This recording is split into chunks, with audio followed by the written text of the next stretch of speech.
The pilgrimage to Boblo Island invariably commenced with that single iconic moment, stepping aboard the majestic multi-decked Saint. Claire's steamboat, this gleaming white vessel, a true queen of the Detroit River, was far more than a simple mode of transport. It was the grand, unforgettable overture to the magical day that was about to unfold.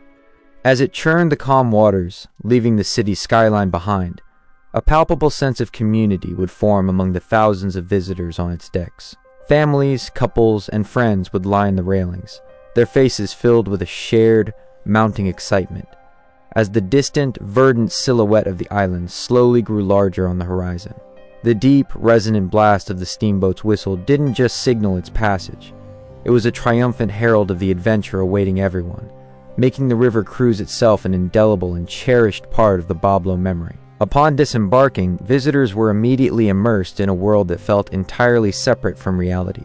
The air itself was a symphony of sensations. The sweet, sugary perfume of cotton candy and caramel corn, blended with the joyful melodies of a distant carousel organ, and the cheerful din of laughter and thrilled screams.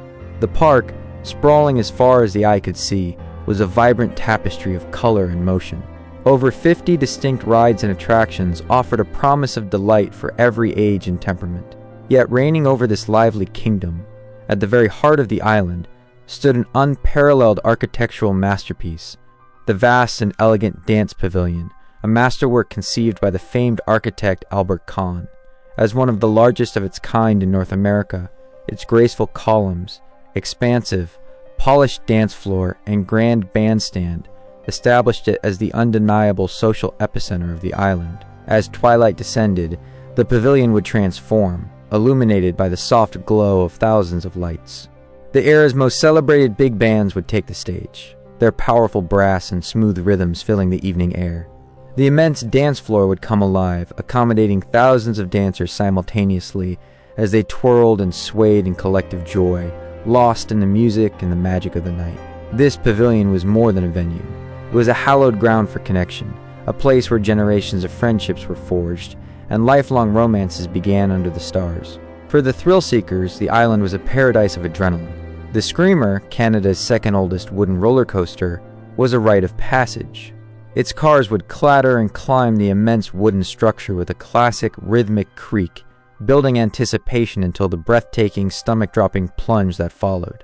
Meanwhile, Nightmare offered a different kind of fear, plunging riders into absolute, disorienting darkness, where every sudden turn and unseen drop was amplified by the imagination. Beyond these titans, the simple pleasure of friendly competition in the classic bumper cars, or the serene, panoramic view of the entire island and the shimmering river from the very top of the Ferris wheel, remain timeless favorites for adventurers of all ages.